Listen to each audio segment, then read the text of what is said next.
మీ చింత యావత్తు ఆయన మీద వేయండి.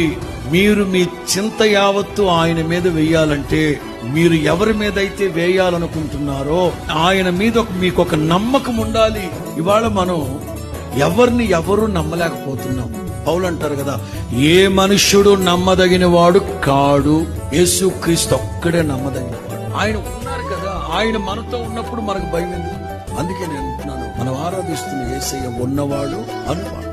ఎంతటి పోరాటాలు అలల చేత కొట్టబడుతున్నా, భీకర తుఫానుల చేత చెదరగొట్టబడుతున్నా, గమ్యమెటో ఎరగక కొట్టబడుతున్నా ప్రభు మనల్ని ప్రశ్నిస్తున్నారు.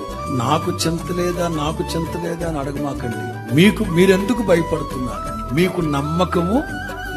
అందుకే మనం కూడా ఇంకా మన గుండెల్లో చింతిస్తూ బాధపడుతూ దిగులు పడుతూ ఉన్నామంటే యేసు క్రీస్తును గూర్చి ఇంకా మనకు నమ్మకం లేక. మన యేసయ్య ఎవరు? ఆపత్కాలమందు నమ్ముకొనదగిన సహాయం. ఆ మాట వినండి. ఎలా వస్తుంది నమ్మకం?